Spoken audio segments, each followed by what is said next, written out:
안녕하세요. 듣고 보는 잡다한 지식입니다. 여러분, 새로운 한 해가 밝았습니다. 다들 2021년 마무리 잘하시고 새로운 마음으로 2022년 마주하셨나요? 네, 정초부터 돈 얘기를 한번 좀 해보려고 해요. 2021년 대한민국의 물가 상승률이 10년 만에 최대치를 기록했다고 합니다. 전년도 대비 무려 2.5%가 상승했다고 하는데, 국제 유가와 곡물 및 원자재 가격의 상승, 그리고 코로나 사태로 해외 유통망 차질에 의한 공급 부족 등이 그 원인으로 분석되고 있습니다. 흔히 사람들이 우스갯소리로 하는 말 중에 월급 빼고 다 오른다 라는 말 참 많이 들어보셨을 텐데요. 유독 이 월급이 아주 긴 시간 제자리 걸음을 하고 있는 나라가 있습니다. 우리와 가깝지만 먼 나라, 바로 일본인데요. 오늘은 월급이 오르지 않는 나라 일본이라는 주제로 한번 다양한 얘기를 해보려고 합니다. 혹시 아직도 구독과 좋아요를 누르지 않으신 분이 있다면 지금 바로 구독과 좋아요 눌러주시고요. 경제대국 일본이 어떻게 이렇게 되었는지 본격적으로 얘기해볼게요. 꽉 잡아요.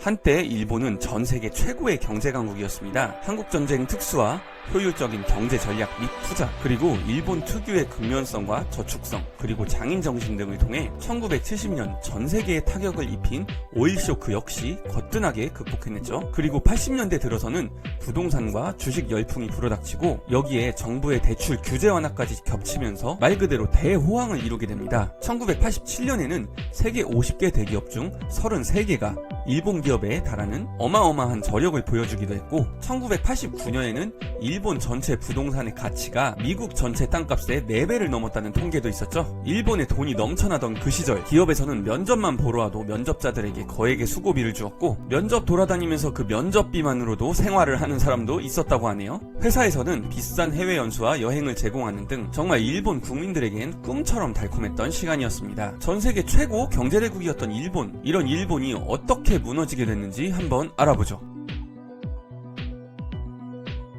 지나치게 올라간 일본의 부동산과 주식 가격으로 인해 오히려 큰 적자를 보게 된 미국이 1985년 이를 해결하기 위해 영국, 독일, 프랑스, 일본과 함께 무역 격차를 줄이기 위한 회의를 진행하여 달러를 싸게 하고 엔화를 비싸게 하기로 합의를 하게 됩니다. 이것을 바로 플라자 합의라고 하는데요. 엔화가 비싸지자 일본 제품의 수출량이 줄어들면서 일시적으로 일본이 불경기에 빠지게 됩니다. 이에 일본은 국내 불황을 해결하기 위해 은행 이자를 내리게 되고, 시장에 돈이 풀리면서 개인들도 부동산에 투자하는 사람이 많아졌습니다. 심지어 부동산과 주식을 팔아도 세금을 적게 부과해서 경기를 활성화시키는 경제정책을 펼치게 됐는데요. 사람들이 일을 하거나 기술력, 생산력 증진시키는 것이 아닌 그저 부동산과 주식 거래로만 시장 경제가 활성화되다 보니 말 그대로 버블, 실체가 없는 몸집만 커지는 상황이 옵니다. 이것이 바로 일본의 버블 경제입니다. 이를 경계한 일본 정부는 금리 인상, 대출 규제, 토지세를 부과하기 시작합니다. 이로 인해 부동산 가격을 어느 정도 잡는 데는 성공하는가 싶었는데 이게 너무 떨어져 버린 거죠. 너무 급브레이크를 심하게 밟아버린 겁니다. 이 영향으로 부동산은 물론 주식까지 폭락하게 되었고, 은행과 증권회사 등이 줄줄이 도산하기 시작했습니다. 이렇게 무너진 경제는 실제 서민들의 생활에도 현실적인 경제 위기로 다가오게 됐습니다. 이렇게 앞이 안 보이는 경제 불황에 빠지게 된 일본. 사실 예전에는 이 경제 불황을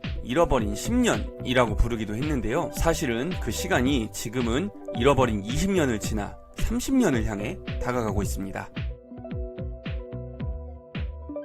과거 최고의 기술력을 자랑하던 일본. 하지만 지금의 일본을 보여주는 단적인 사례는 의외로 아주 간단한 곳에서 찾아볼 수 있습니다. 바로 도장과 팩스인데요. 제법 그럴싸한 IT 강국 같아 보이는 일본은 아직도 아날로그적인 구태에 사로잡혀 있는 모습을 보여주는데요. 도장을 찍어야 서류의 품격과 신뢰가 살아난다는 오랜 믿음을 아직도 가지고 있는 고위직 관료들이 많다고 합니다. 심지어 이 도장 문화에는 조금 우습기도 한 도장 예절까지 존재하는데요. 결제란에 도장을 찍을 때 부하 직원들은 고개 숙여 인사하듯 왼쪽으로 비스듬히 찍고 사장은 똑바로 찍는 이런 어처구니 없는 도장 문화 외에도 이와 비슷하게 아직까지 팩스를 선호하는 관공서 덕에 보다 빠르고 편리한 디지털 문화의 도입이 더뎌지면서 일본의 기술력과 생산성의 발달 또한 지연된 것이 한때 최강 경제대국이었던 일본을 지금의 위치에 머물게 하는데도 한몫을 했다고 볼 수 있겠습니다.